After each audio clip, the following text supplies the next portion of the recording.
Hello and welcome to another episode of Random Musings. Thank you for all the love to season two so far. We have seen six episodes. No, five actually. This is the sixth. Please, before we even start, please go and rate us on Spotify, Apple Podcast, Google Podcast, and of course, if you're watching it on YouTube, like, share, subscribe, and do all that because I always forget it in the end. So I'm getting it out of the way before the episode starts. My guest today is one of the most special people I know. Not just one of India's best known comedian, improviser, also actor, and a content creator. Some people might say a wonderful actor. I'll say that again because I've acted with her Oh, in sketches, and a lot of people not don't talk about her acting as much as they talk about her comedy and improv. But we'll talk about all that later. One of India's how do I put it? Pioneers of comedy. Give it up for Kaneez Surka. thank you. What a intro. I was like, wow. Welcome, Kaneez. Welcome to Random Musings. Thank you, And KV. sorry for making you wake up so early. I know you are in the States, and No, so no. thank you. It's 11:30 in the morning. This is not early. It's a very normal time to do things. Okay, Um, Kaneez. The idea of Random Musings yes. is that we try and talk about things that we somehow feel that we haven't talked enough for several reasons. And Yeah. so that's what we are going to do in the next 40-45 Yeah. minutes. Okay.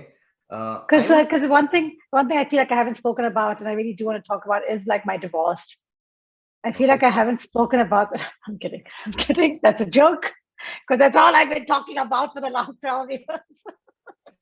So, Kanis, when I think of you, like when I look at your career graph and life, one of the recurring themes that I see is that you move to a completely new place at very significant points in your life. Like, Yeah. obviously, you will talk more about it, but as far as I know, you were from South Africa, then you moved to India and restarted, or in fact, started a whole new career in India. And while you're at the top, like amongst the top people, you decided to move to a completely new country Yeah. now to the US. So I want to start today's conversation about moving to new cities, and in your case, Yeah. just countries, and what happens around it. I mean, I'm sure there are a lot of logistical things that Yeah. that go behind it, like finding a house and like finding a means of income, especially for freelancers like us. It's not like you were working in a software company that sent you to the US. It's Correct. completely starting from scratch, and then the emotional upheaval and like making new friends and like you uprooting your whole emotional support system, your cats. There's a lot of things that would have happened with each of these moves, literally moves in your life. Yeah. So why don't you take us through this whole journey from Africa to the US? KV, I haven't even thought about all these things. And then in your little introduction, I was like, he's right. I just uplifted my whole emotional system, like my whole emotional support isn't there anymore. My cats are not there anymore. I'm like, oh, I didn't even remember. Like, I'm so no, no, no. um, yeah, like even just starting with the logistics, like it was, like even I remember when I moved to India, when I was from South Africa, like I was lucky because my parents had a place. I was really privileged because my parents had a place in Bombay, but it wasn't ready yet. They were getting it done, and I remember I was staying with my aunt, and then I was staying with a friend, and eventually the place got ready, and I think for me, sorry, the reason why I'm bringing this up is like even when I came here, like the first thing I always do when I move to a new place is like find a home. Like I just need a base. I'm just not comfortable moving around. I'm not comfortable, doing Airbnbs and living in people's living rooms. And like I will do that in the beginning because sometimes it's not easy. You can't find a place that easily. But that's one thing I focus on before anything else is finding my sanctuary. Then I feel like after I have like my home and I have my sanctuary, I can like kind of off of that I can build my new life. um and I think that's like even in Bombay, like even after my divorce, okay, we are talking about it, but like but even after that, like or even in Bombay, like every time I started something new, I made sure that my base was really strong, that I felt very comfortable in a home, that I had a home that I loved, that I could come back to. And I know that gives me a lot of not courage, but that gives me a lot of comfort to be able to go and try new things, meet new people. generate more income, whatever it is that I need to do in those new places. Yeah, so it's I'm really enjoying moving to New York. I also loved moving to India. I like moving to new cities. I don't know. I like starting over. Um, I enjoy meeting people. I am an extrovert, so it comes easier to me to meet people because I get my energy from people. So I enjoy meeting people. I enjoy making friends. I think what I noticed with this time round is also, like even being a comedian, it's a little bit easier because I'm meeting other comedians at shows. I'm meeting other comedians at events. So I find like maybe it's easier for me because I'm meeting people from my tribe and we're already connected because we're comedians. And so it's not like we have to start completely from like, hello, what is your name? What is your name? What do you do? What do you do? We're already comedians. We're already maybe did a show together. We already have that camaraderie. So it becomes easier to meet people when you're in a different country and you're doing comedy, at least for me. I don't know how you feel about like, how do you make friends? I just I listen to them mostly. I just try and like sort of see where the person is coming from, what are his what's his background, what is the context. First few meetings of mine with any new person is just me absorbing, and then I sort of like then I start reacting because I'm like, okay, who is this person? Where is he coming from or is she coming from, and all that. Anyway, today is about you. We'll talk. Sorry. No, but Kaneez, I often wonder, like we started today saying that you do leave some part of yours when you leave a country or a city, but you also take some part with you, right? Like no matter where you live in the world, there'll be some part of you which is South African in some sense. And now wherever you will be, there's some Bombay inside you. There's something that you're carrying from here. So when you look back, what do you think?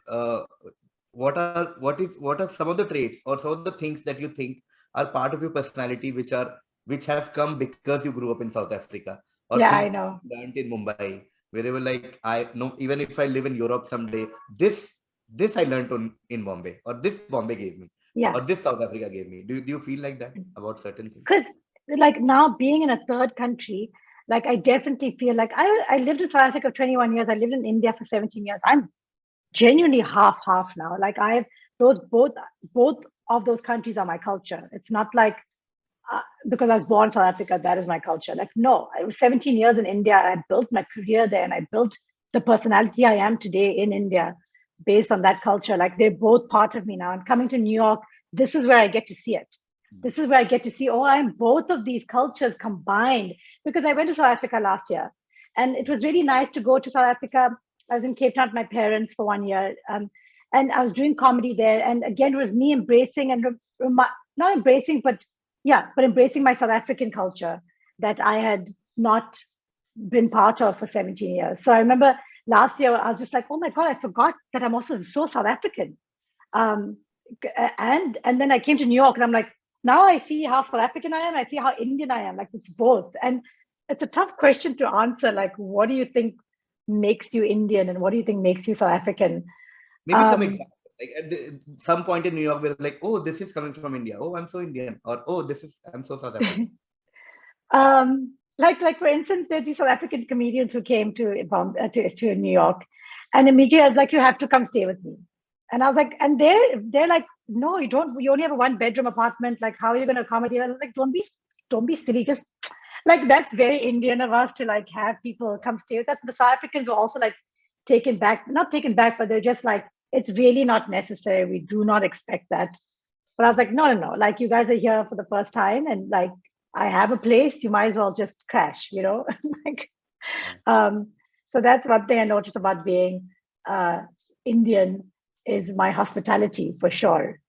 Even like when it comes to like, even like when we're doing shows and comedians are like, oh, we're hungry. I'll go find the source of food. I don't know if that's because I'm a woman or because I'm Indian, but either way, like I think it's more Indian thing because I noticed like the South African comedians won't do that. So again, because there's also some South African comedians that I'm hanging out with here, I'm getting to see that where certain things are coming from. I'm like, oh, you guys don't have that. It must be the Indian in me that's doing that. Um, but yeah, what makes you South African? I think South African, I think like when, I feel like South Africans are a little more generic internationally. They're not very distinctive, like, because I've met Brazilian comedians here, and I've met Irish comedians, and I've met there's Indian comedians, even Australian comedians, even like Malaysian comedians. A lot of immigrant comedians like myself who have come to New York, and they're very distinct. And I feel like when I see South Africans, it's not. I feel like we can fit in more easily, because our accents are also not that. It's not that jarring. It's not that much different. It's easy to understand here in America. It's not like when you see a Brazilian go up on stage, and then when I go up on stage, or like when my friend Gilly or Ravi go up on stage, I feel like we feel more closer to the American culture, so we don't feel as different and as immigrant and as foreign. So that's one thing I noticed about being South African, is that, yeah, our accents are not, or even the way we are is not very far removed for the American audience to understand. So yeah, which I really like. I like feeling generic in that sense, or easy to understand in that sense. One of the things you started your answer with, Kaneez, in the beginning is that whenever you move to a new city, you find your own sanctuary where you're like, this is my base. And I remember you telling me, in fact, I'll take the audience back to a very, very special moment that I had with Kaneez. Okay, every guest here who comes, I always think of that one incident that defines my relationship with guest, and I will share it with our audience. That this was one night in during lockdown. It was slightly less stricter lockdown, like unlocking had begun. You called me and you said that you want to meet, you want to talk about something, etc. So it was pretty late in the night, and my house, as you know, was in some different part of the town. So I was like, and you said, I'll come over or something like that. I'll come that side. And I warned you. I said, it's really far. It's really far. Kaneez, don't come. Because I just assumed that you might think I'm just like very close to Bandra. You said, no, I don't mind driving. And you drove all the way there. And then there was a lot of things going at your home. And then we met, we spoke. And while we were talking, those things at home kept getting better. So it was a very special this thing.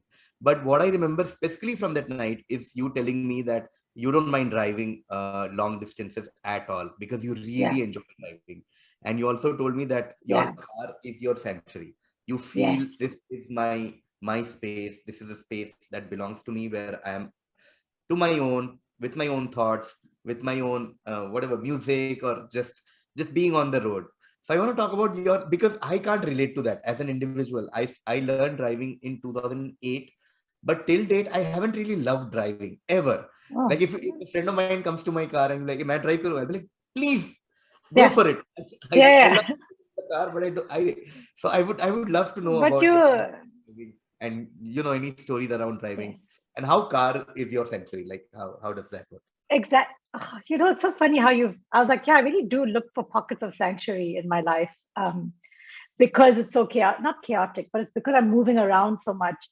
I do look for those pockets where I feel grounded and I can come back to. By the way, that night was when that was the night my father had a heart attack, and I was in Bombay. There was no way I could go to South Africa because it was a lockdown. All these restrictions. I was freaking out. He was at the hospital. It was very touch and go at that point. We didn't know. And like my mom couldn't even she couldn't even go into the hospital. So like none of us had like first-hand information about what's going on. And I remember I drove to you at 3:00 in the morning. I was like, I need to see my friend. A lot of people were not in town at the time, like the usual people in Bandra. And you were like, it's really far. I was like, I don't care. I just need to see you, my friend. And I came to you, and we had chai. Remember, we had coffee, something. Thank you so much for that, by the way. But yeah, I love driving. I don't think I'm going to get a chance to drive in New York. Apparently, that's not a good idea to get a car here. It's very difficult. But man, like I think what I loved about driving, again, like you said, it was my place to reflect, to think, to listen to my music, to just be, just be with my own thoughts. Um, but also like I felt free. I feel a sense of freedom in my car. Like I can go anywhere. Like I can remove myself from any situation, or I can go into any situation and not feel dependent on anybody or any or a car or a rickshaw like I feel like I think that's one thing that like driving just gave me such a strong sense of security and freedom to be able to decide when I wanted, especially leaving situations. So many times I'm like in a situation I don't want to be there, and it's difficult to get out of it because the Uber is getting late, or there's no rickshaw, there's no taxis. Someone's promised to drop you, so you have to wait for them to finish up. And when I have my car, I can just make that decision to just get up and leave. And I like that. I like that I have that agency to be able to remove myself from any situation. So yeah, man, I love driving, and I love driving my friends around. Biswa and I used to go for drives so often. Whenever either of us were feeling down, it was like, hey, do you want to go for a drive? I've driven I remember like back in the day in 2013, 14, when Karan and Kenny first came to Bombay, like it was always like, it was always them in my car and us driving to all these different venues and different like events. And I remember Karan also has like, he's like I remember once we went somewhere and some music was playing. He's like, "Oh, this is Kaneez's car. This is Kaneez's car music. This is Kaneez's car music." Like I have specific kind of music that I would listen to, which is very like alternative rock or like singer songwriter kind of music.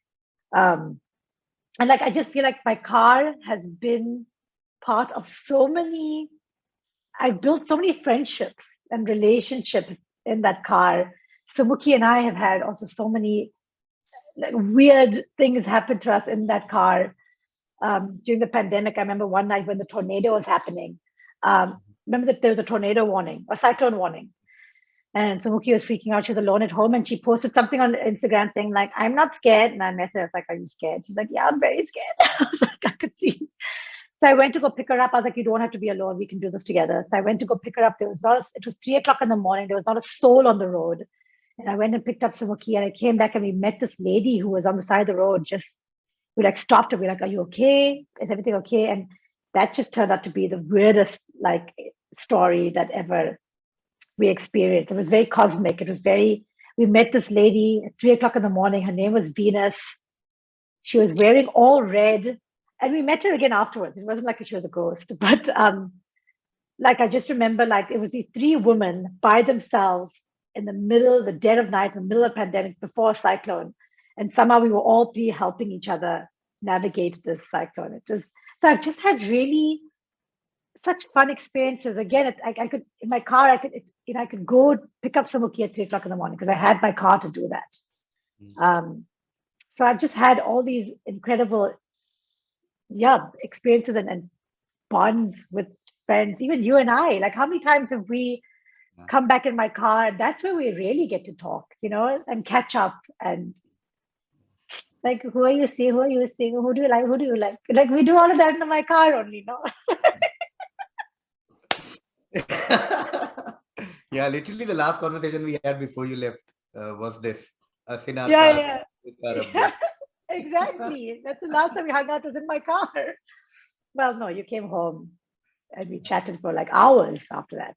But Thinking of your home reminds me of your insane love for games, Kaneez.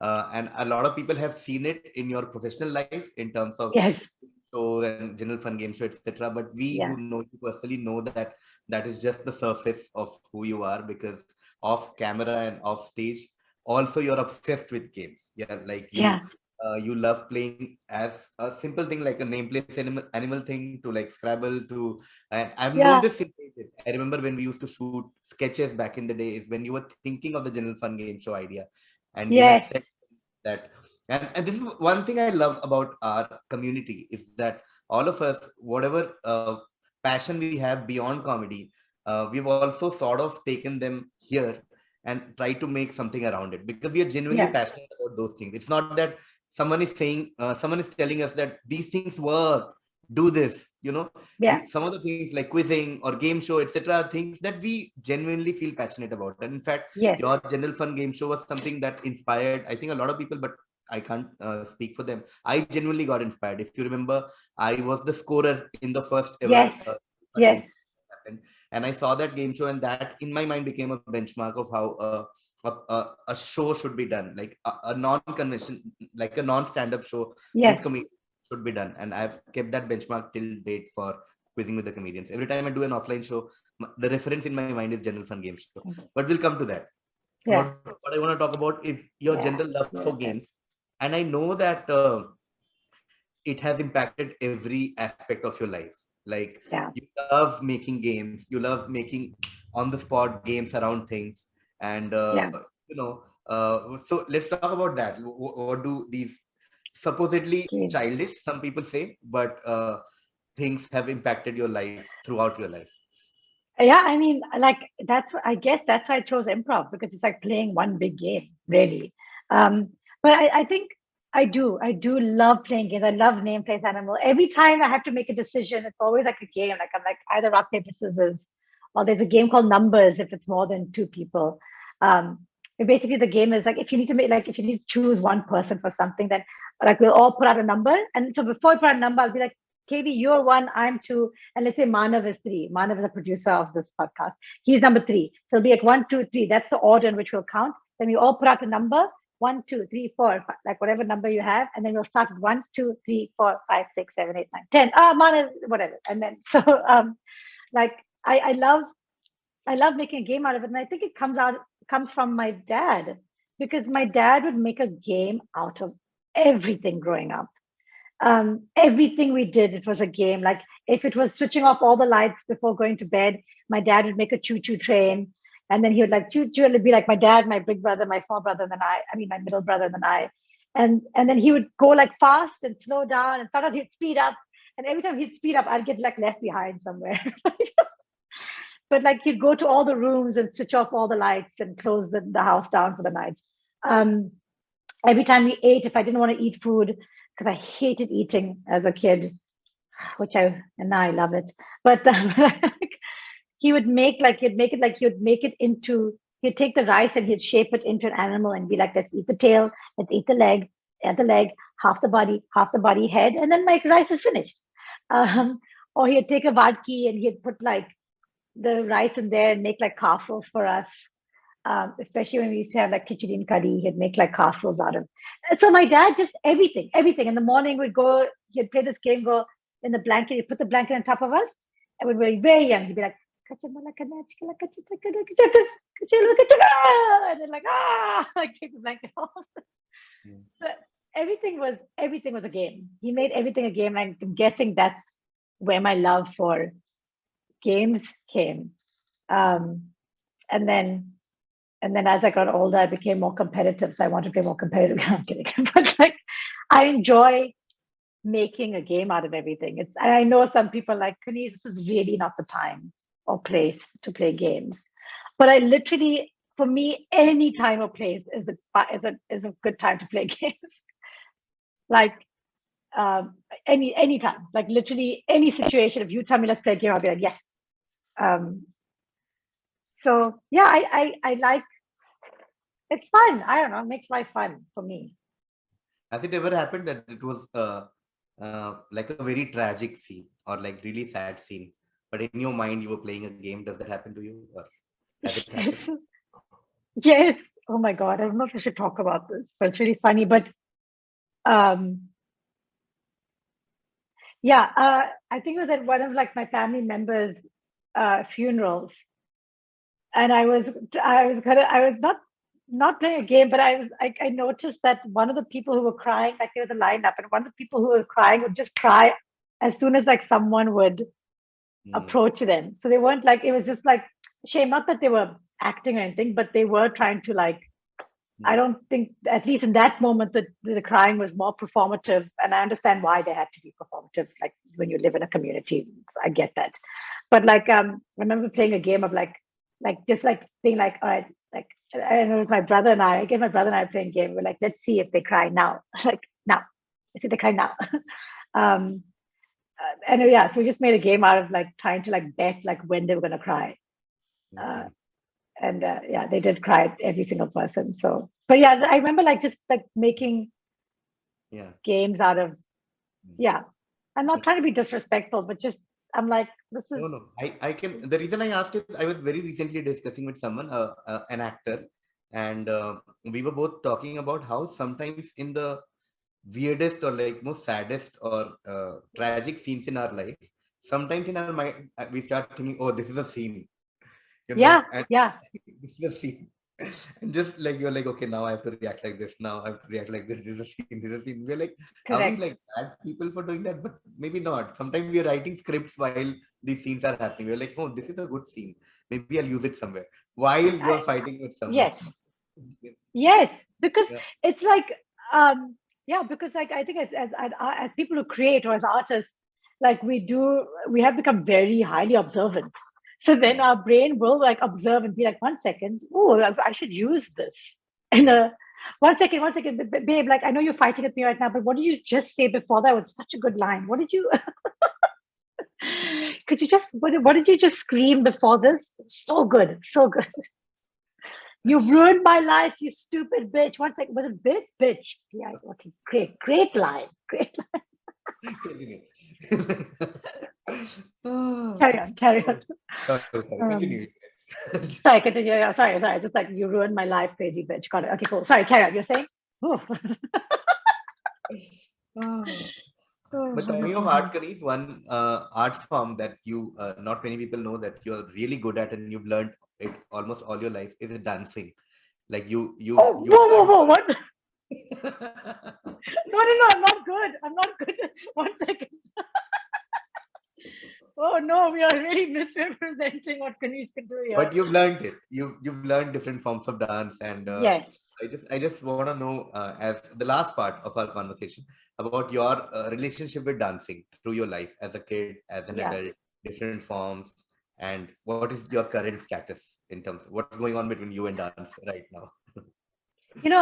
I grew up again. I think it was my mother who was living vicariously through me. She didn't get the opportunity to dance, so she really wanted me to learn a lot of dancing, and I'm really glad. Sometimes I'm glad, like my parents, tried to push their agenda on us because I ended up experiencing so many things, and from that I found comedy. To be honest, because I was trying so many different things, like I found I was able to find comedy. Um, so I'm so glad I got to like was forced to play piano and forced to dance and forced to do this and forced to do that because then I was also forced to go to some drama class. And when I went to the drama class, it's where I found comedy. But yeah, I growing up, I learned Bharatanatyam like just for like 3 or 4 years. Um, I was the only North Indian in the class. And I remember like my clothes were never 100% right. Like my mom did come to India and she went to Mangaldas and she got me a Bharatanatyam outfit. But like, while they would have like, um, oh, sorry, what is why am I forgetting the flower? What's the white flower in the hair? Gajra? Gaja. Well, they would have like proper gajras. Like my mom would put like Bergen villas in my hair, and I didn't look like a proper Bharatanatyam dancer compared to all the South Indian girls in my class. And by South Indian, I mean like the Tamils and the Malayalis in the class. Um, but yeah, I'd learned Bharatanatyam, and then my mom, I learned ballet briefly, high energy, modern dance. I was just like, yeah, I just went to all these and it was funny, like I did Bharatnatyam, and there was like all these like there were the predominantly Tamil girls and then some Malayali girls. Then I'd go to like all these like ballet and um, modern dances, and they're predominantly all these white girls. I always felt like the odd one out in all these groups because I was never completely dressed like them. There was always something that was slightly off with my outfits. um, like I remember when the white girls would dance, like in one dance we did modern dance, like they told us that you had to put blue eyeshadow and pink lipstick. That was part of the costume.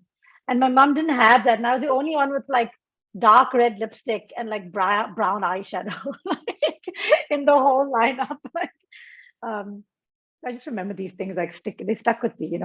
But yeah, so I did all these dances, and then even in Bombay when I was in Bombay about like I want to say 10 years ago, I started Bharatanatyam again. But it was a lot more. It was so much like academia involved. And I was like, oh my God, I think I had to remember all the names of everything. But then I also did like Indian classical dance. Like there was a lady who was teaching like to Bollywood music, but a more folky classical version of Bollywood dancing. So I did that for like 3 years. Um, because I do like dancing, but now, KV, it's really weird. In the last like 5 years, I haven't been able to dance.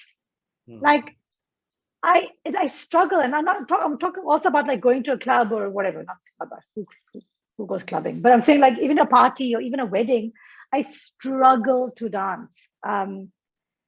It's I'll do it, but like it's just not coming from my core at all, and like it's getting worse and worse. Like now I think the other night we went out and everyone was dancing at some rooftop, and I was like, okay, Kaneez, go.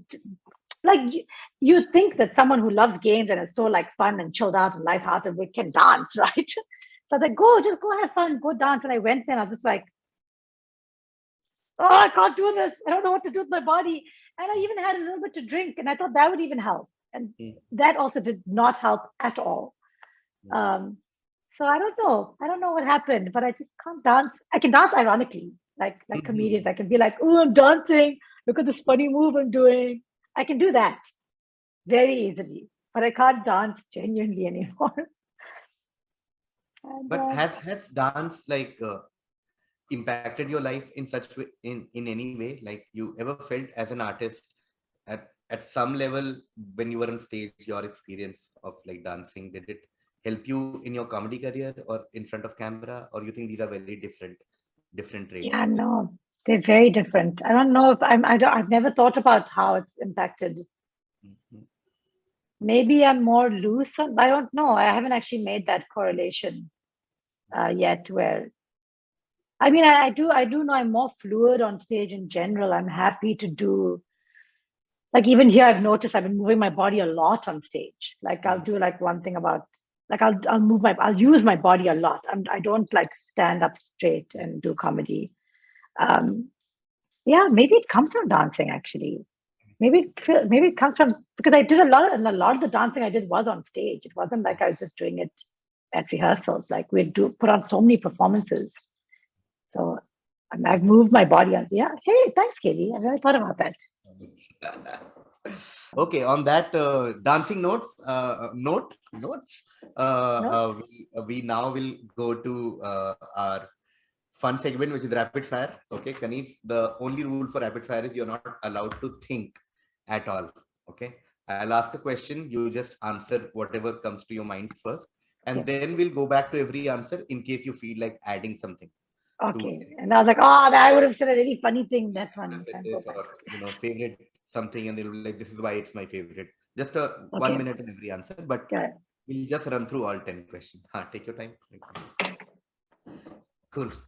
Ready. Okay, rapid fire with Kaneez, Surka. Here we go. Oh, one second. Sorry, I thought I need to sneeze. It didn't come. Okay, sorry, please start. Favorite thing about India? Bombay. Favorite thing about South Africa? My parents.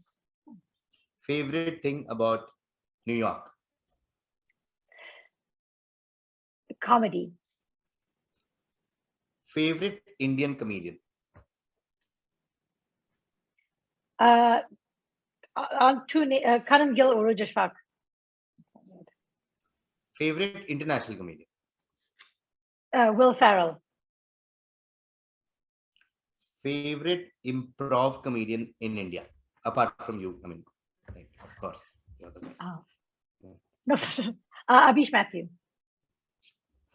Favorite food item? Favorite food? Pani puri. Oh. Favorite movie? Dead Poet Society. Favorite TV show? The Office. Which one? The Office. The Office. Okay. Favorite book? The Color Purple. What? Cool. That's nice and easy. Now we'll just go back. Yes, that's These it. are very, some of them are very random. Pani puri in the color purple. That's what, that is the fun. Wow. Rapid fire. Okay. We quickly go back to all the answers, and if you feel like adding anything, feel Uh-huh. free to add. Favorite thing Okay. about India, you said Bombay. Yeah, the city of Bombay is my favorite thing about India. Favorite thing about South Africa, you said your parents. That's, Yeah, yeah. I mean, yeah, favorite thing about New York, you said comedy. yeah. Uh, which you mentioned earlier also. It's like one of those melting pot kind of a city. It's a mecca of comedy, and I also enjoy doing comedy here. So yeah, yeah. Favorite Indian comedians, you said Kanan Gill and Uruj Ashfaq. Do you want to It's add some?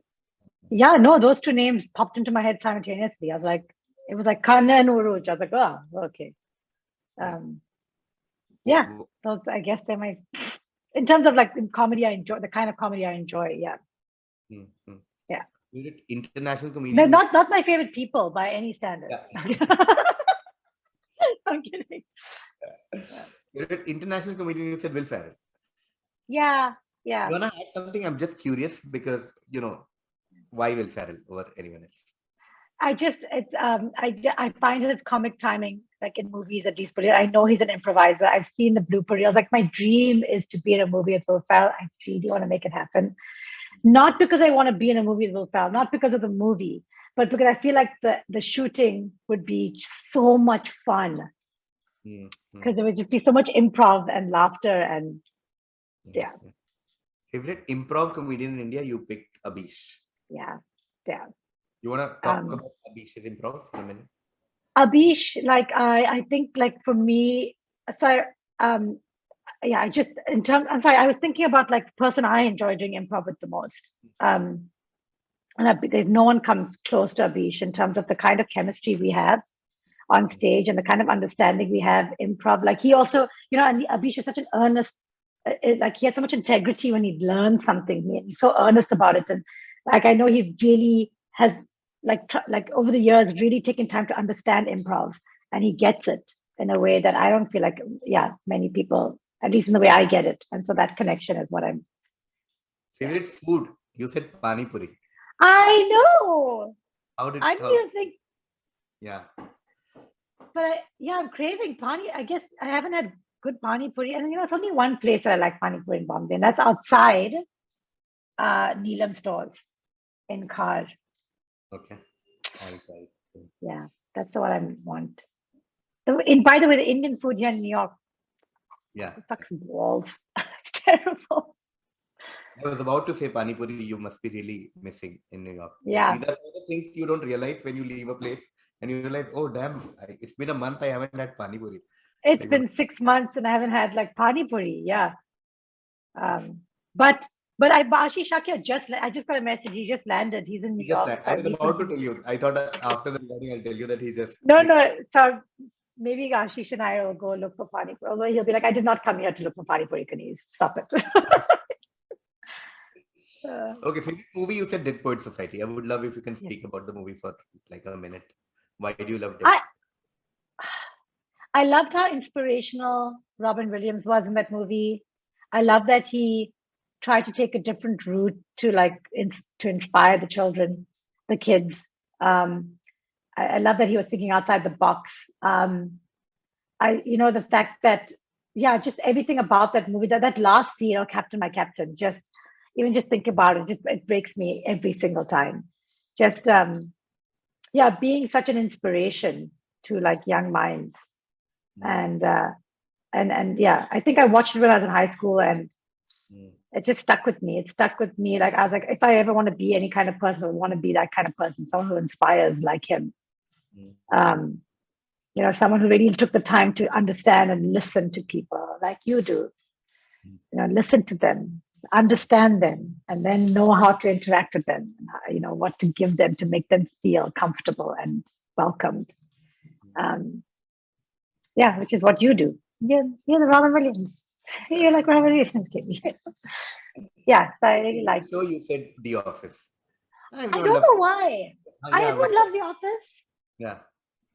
I think it's also because I've been watching The Office again. So maybe that's Okay. why it popped to my head. But if I had to say like all-time favorite TV show, Yeah, like it'll be between The Office, Modern Family, and Parks and Recreation. So any mockumentary, to be honest, Uh, with and all these mockumentaries are made with improvisers, and that's why I enjoy it so much. I'm They're all really excited. improv I comedians. am rewatching Parks and Rec, and I'm watching Yeah. Modern Family for the first time, and it's just so good.